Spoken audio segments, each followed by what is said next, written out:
एक घने जंगल के बीचों बीच एक प्यारा सा फार्म हाउस था। वहां भालू रामू रहता था। रामू को खेती करना बहुत पसंद था और उसने अपने खेत में ढेर सारे मीठे मीठे जामुन उगाए थे।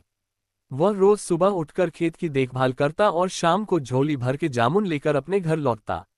लेकिन कुछ दिनों से रामू ने देखा कि उसके जामुन कम होते जा रहे थे। वह बहुत परेशान हो गया।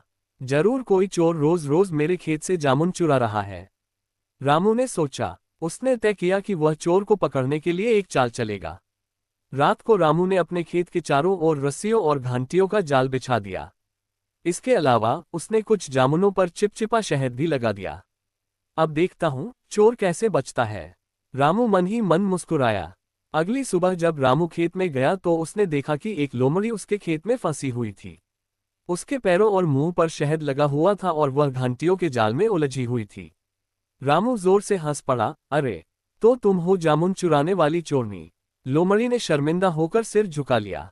उसने कहा, मुझे माफ कर दो रामू भालू, मैं बहुत भूखी थी इसलिए मैंने जामुन चुराए।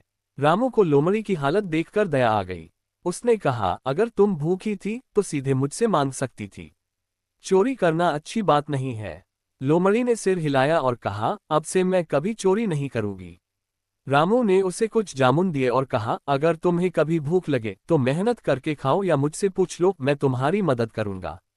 इसके बाद लोमड़ी और रामू अच्छे दोस्त बन गए और रामू का खेत फिर से सुरक्षित हो गया। इस तरह रामू की समझदारी और चालाकी से जामुनों की चोरी रुक गई और उसने एक अच्छा दोस्त भी बना लिया।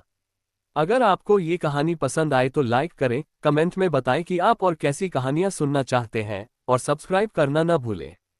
नई मजेदार कहानियों के लिए जुड़े रहें।